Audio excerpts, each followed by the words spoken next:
Et donc à l'instant T, nous avons un des défenseurs, un des représentants des organes de défense des droits de l'homme, en l'occurrence Fabien Hoffner, chercheur senior au bureau régional pour l'Afrique de l'Ouest et du centre de Amnesty International. Il est en direct. Bonjour Monsieur Hoffner et bienvenue sur Film Guinée.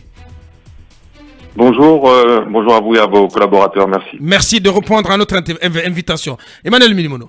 Alors, vous avez suivi ces dernières manifestations en Guinée, évidemment, qui ont été réprimées, et les organisateurs évoquent un bilan de 7 morts. Et au niveau de Amnesty International, surtout, on évoque finalement un non-respect des engagements et des promesses du colonel Mamadi Doumbouya.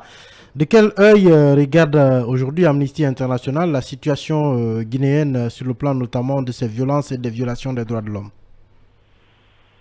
Merci. Je pense que la situation est assez factuelle. On a un régime qui est arrivé au pouvoir, qui a élaboré une charte de la transition qui proclame en son article 8 le respect des droits et des libertés fondamentales, qui explique que ces droits ne peuvent en aucun cas être bafoués par une situation exceptionnelle, une même charte de la transition qui garantit le droit à la vie.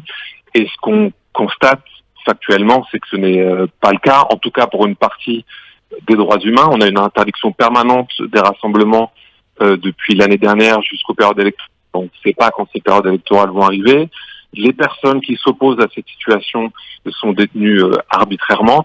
Et malheureusement, comme sous Alpha Condé, on a des atteintes au droit à la vie très régulières. C'est un mot un peu technique pour simplement dire qu'on tue des gens dans la rue avec, encore une fois, des forces militaires, des gendarmes, des policiers qui sont déployés dans Conakry avec des armes de guerre. La situation, malheureusement, ne change pas tellement par rapport à ce que nous constations il y a quelques années sous le régime précédent. Et c'est peut-être à ce titre que vous demandez qu'une enquête soit ouverte pour faire la lumière sur ces personnes qui sont tuées par balle. Tout à fait. Des enquêtes, on a eu de cesse avec d'autres personnes d'en demander, mais je pense que c'est important de rappeler que il n'y a pas qu'Amnesty International qui s'inquiète de cette situation. La Commission africaine des droits de l'homme et des peuples s'est inquiétée de cette situation. L'ONU, à travers l'ancienne haut-commissaire des droits de l'homme,